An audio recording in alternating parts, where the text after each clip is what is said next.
નમસ્કાર, શો ટાઈમમાં આપનું સ્વાગત છે. ભાવનગરના ચાવડી ગેટ વિસ્તારમાં આવેલ પીર મોહમ્મદ શાહ બાપુ વાડીવાળાની દરગાહ ખાતે ઉર્ષની 3 દિવસ ઉજવણી કરવામાં આવી હતી.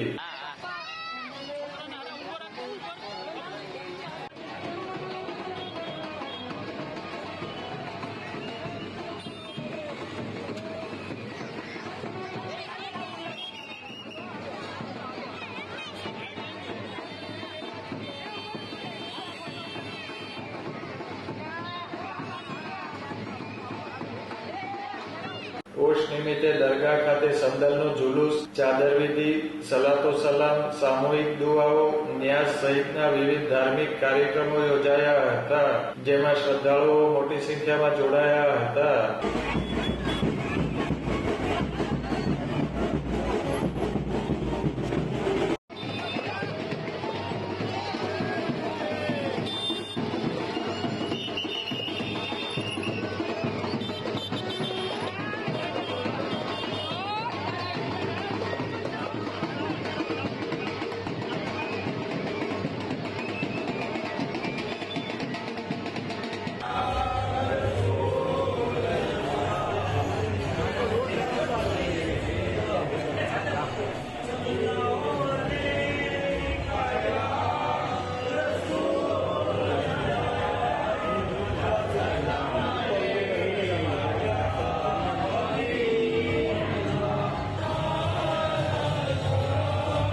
ત્રણ દિવસ ચાલેલા ઉર્ષ મહોત્સવના આયોજનને સફળ બનાવવા દરગાહના ટ્રસ્ટીઓ તથા મુસ્લિમ સમાજના આગેવાનોએ જહેમત ઉઠાવી હતી.